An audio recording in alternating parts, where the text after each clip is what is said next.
many need, and he's concerned about Hannah Bernstein. She's really in a very bad way, thanks to that Russian bastard, Ashimov. President Cazalet will want to hear all about that. Let's go. They drove along Constitution Avenue towards the White House, where as usual these days, and in spite of the weather, there were demonstrators. Their driver tried the east entrance, where they were greeted warmly by a Secret Service agent on duty, who escorted them to the President's secretary, a pleasant and cheerful lady who admitted them to the Oval Office.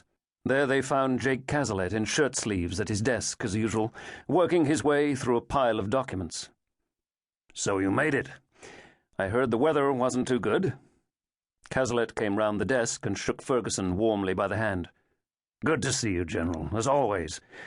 I think whiskey's in order, considering this damn rain. Clancy, if you'd be kind enough to do the honors." He turned to the other two and said to Ferguson, "You took a bullet in the shoulder, I understand." "I was lucky, Mr. President. A bad crease, thanks to the IRA mercenaries employed by Beloff's people, but that's all." Joseph Beloff, the billionaire head of Beloff International, had once been a colonel in charge of the KGB's old Department 3.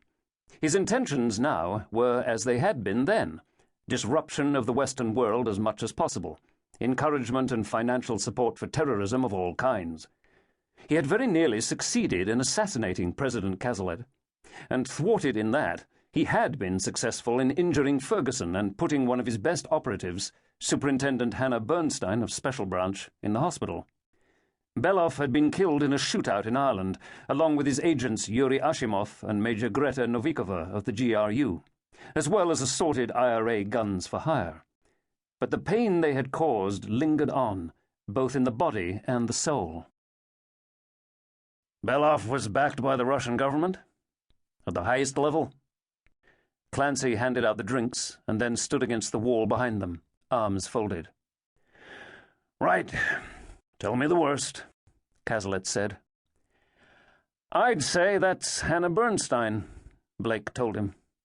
Cazalet was immediately concerned. "Just how bad is she?" "Very," Ferguson told him. "Ashimov ran her down in the street deliberately. She's undergoing treatment at a specialist neurological unit right now." "Anything we can do, General? Just ask. That goes without saying." "She's in good hands, sir. She's in the care of George Dawson, one of the best brain surgeons in the business. But there's a limit to what the human body can stand, Mr. President. This could be the end of her career." "She won't like that." There was silence, for there was nothing to say. After a while, Ferguson carried on. "Thanks to the efforts of Major Roper, our computer expert, we established that Major Ashimov had fled to Beloff's house in County Louth, in company with Novikova. He also established that Beloff himself was there, but about to leave for Moscow. And knowing Dillon, he decided to stop him." Ferguson nodded. "By a beach drop, backed up by young Billy Salter." "Our young gangster friend? He does get around. Must have been difficult, though." "Mr. President, that is a particularly IRA area. There isn't a policeman for miles, and strangers stick out like a sore thumb. Any kind of trouble, people keep their heads down and stay indoors. They don't want to know. It was a very tricky drop." "So, what was the body count?" 3 IRA in the house, plus Ashimov. Novikova, Beloff, and an IRA man named Todd Murphy made it out to sea in a boat, but Dillon had rigged it with a little Semtex and detonated it by remote control. "By God, he's a ruthless bastard," Cazalet said. "After that, I think I could do with another one.